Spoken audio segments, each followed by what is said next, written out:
अखिल भारतीय छावा मराठा संघटना नाशिक यांच्या वतीने मराठा आरक्षणाला स्थगिती मिळाल्याने पाथर्डी फाटा येथील दैवत छत्रपती शिवाजी महाराज यांच्या पुतळ्याजवळ छावा संघटनेकडून काळी फीत व थाळी आंदोलन करण्यात आले। यावेळी एका मराठा लाख मराठा तसेच आरक्षण आमच्या हक्काचं नाही कोणाच्या बापाचं अशा प्रकारच्या घोषणा देत आल्या। यावेळी राज्य सरकारचा निषेधही करण्यात आला। काही दिवसात मराठा आरक्षण नाही मिळाले तर आमदारांच्या घरासमोर अखिल भारतीय छावा मराठा संघटना थाळीनाद आंदोलन करून असे अखिल भारतीय छावा मराठा संघटनेचे अध्यक्ष योगेश गांगुर्डे यांनी आवाज टीव्ही चॅनलशी बोलताना सांगितले।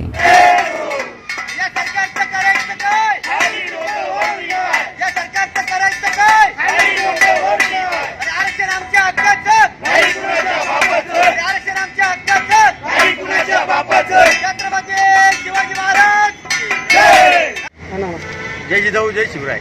अखिल भारतीय छावा मराठा संघटना नाशिक जिल्ह्याच्या वतीने काल कोर्टाने जो निर्णय घेतला मराठा आरक्षणासंदर्भात जी स्थगिती दिली त्या संदर्भात अखिल भारतीय छावा संघटनेतर्फे आज निषेध नोंदवण्यात येते। आणि जर येत्या काही काळात जर आम्हाला आरक्षण भेटलंच नाही तर मराठा समाज हा जसा शांततेत मोर्चे आम्ही काढले, आम्हाला कोणाला इजा न होता आम्ही शांततेत मोर्चे काढले, तर याच्या पुढे आता शांततेत मोर्चा निघणार नाही। आरक्षणासाठी आम्ही सडेतोड उत्तर म्हणजे त्याच्यासाठी काही करावं लागलं तरी आम्ही मराठा आरक्षणासाठी छावा संघटना हे रस्त्यावर उतरल्याशिवाय राहणार नाही। आणि याच्या भविष्य काळात आरक्षण हे भेटायलाच पाहिजे। राज्य सरकार असो किंवा केंद्र सरकार असो यांना आम्ही मराठा समाजाचे जेवढे आजपर्यंत आमदार खासदार झाले यांना जाब विचारणार आहे की तुम्ही कोणत्याही पक्षाचे असो पण आरक्षणाच्या वेळेस तुम्ही का बरं शांत बसले।